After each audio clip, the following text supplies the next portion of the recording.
I really do not understand this whole Richard Spencer versus Greg Johnson thing. I remember the very first time this little civil war happened was back on Red Ice Radio when Richard Spencer was being, full of himself and saying, I'm a European ethno imperialist and everybody's going to make one happy family. And then Greg Johnson's talking about European ethno states. And then all of a sudden it goes, uh, Spencer laughing at the Balkans. Most place. And no, it's not. And then you had this like petty, bicker back and forth, and you have to question whether that was happening before they met in person. But everything was pretty cool when they were podcasting with Richard Spencer, John Morgan, Greg Johnson. I thought that was a interesting trio. Before that, you had Richard, Andy, and Colin. Then Richard purged the original alternative right, made Radix, got the new crew, John, Greg, and him. Purged that, became one-on-one shows, and then now he's making a turnabout and a roundabout or whatever you call it, and like he has like this altright.com, which is totally not alternative right. He almost resurrected the brand, but just kicked out everyone else, including Andy and Colin, and they have to suffer through blogspot.com/alternativeright.blogspot.com. So yeah, I mean, it's we could blame Greg, but I don't. I think it's more than that. What has happened really? I think it's just this monopoly on the altright.com. I mean, Richard Spencer pretty much shaking hands with everyone. From Red Ice to over at the rightstuff.biz. Millennial Willis. He'll get everyone and put them on one like he calls it evil Huffington Post side, which is altright.com. And I guess he asked for Greg, but Greg, he's not exactly alt-right, it's new right, like the French style. And alt-right being a term Richard made up, it's kind of this, it's a brand name for him and a living. And now we have Arctos on his side with, John Morgan going on to Countercurrents and Jason Giorgiani coming in and Daniel Frieberg. Now, last year I loved Right On Radio with John Morgan, Daniel Frieberg, and Jonas Stegier. That was one of my favorite podcasts I would listen to daily.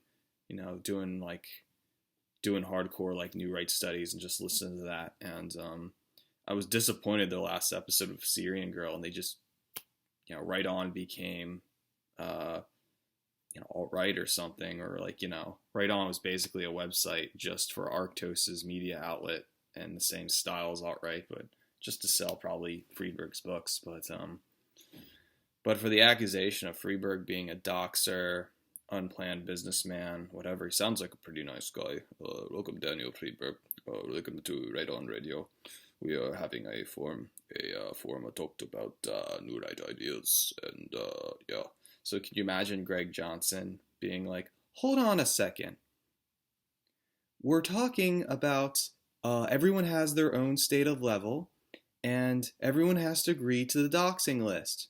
That was recent by Countercurrents, the doxing list. And I signed my name that in too, but everyone has their own autonomy, so obviously I'm showing my face. But yeah, I'm pretty sure what happened was probably on contract, Greg Johnson was supposed to go on camera or something, and he was like, "No, let's not go there." And so Greg got upset, or maybe someone lied to Greg, and Daniel Frieberg might have had a falling out, or this kind of change to Plan B. There was Antifa there, and probably this was miscommunicated, but at the same time, maybe there are different, or that Daniel Frieberg has weird business practices. I mean, that's what you do as a businessman, right?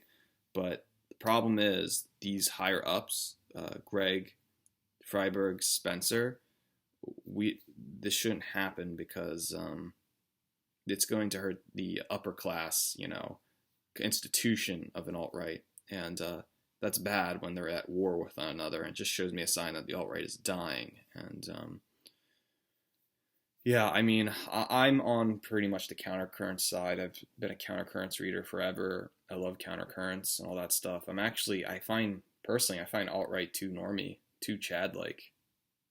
Yeah, I find like countercurrents the perfect like queer white nationalism and eccentric avant-garde arts, you know. That's what I love it, like Def and June, Boyd Rice, but it's like altright.com is like this feminist safe space for fascism, you know. But I mean, I love Arctos. Arctos has great books, but Greg says you have to. He's not going to put in Arctos books if Frieberg, sells them for. So I guess there is this whole niche factor going on.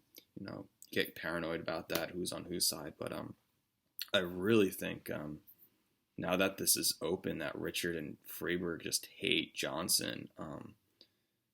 Hey, I think they shouldn't. I think they should just like not do X as your personal army and say, go attack countercurrents. That's just like, what are you trying to turn countercurrents into like VNN, like Vanguard News Nation or something, or like Alex Linder?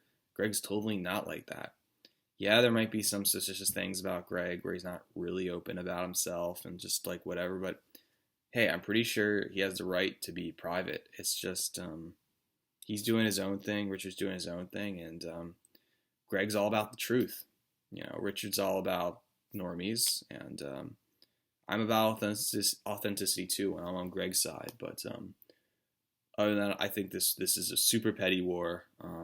This just shows you how really weak altright.com is if they're going out trying to attack Greg and being, oh, attack them, male feminism. It's really stupid. And you have this, and you have Jack Donovan's "Why I'm Not a White Nationalist."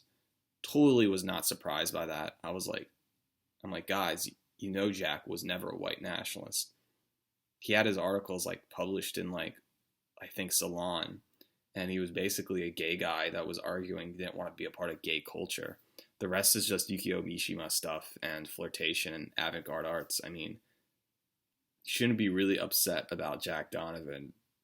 Because he was never a white nationalist. And he makes terrific points in that article. I still love Jack, but I think the Greg Johnson issue is a more worrisome part. And I guess what's going to happen is I'm pretty sure Greg's going to follow up with an article on countercurrents, or he's just going to be like, no, let's not go there, and just not talk about it and just pretend it's, burn the bridges, right?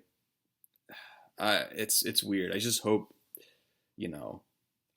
that this alt-right doesn't fall. And it seems like I'm a little skeptical of Richard Spencer's practices too. As much as I like the guy, what he did to Andy and Colin and he's doing alt-right again, I find that really offensive. But that's just me. So I don't know. Snog or David Thrussell said it perfectly. He said that Richard Spencer must be a government agent who's close to the Bush family.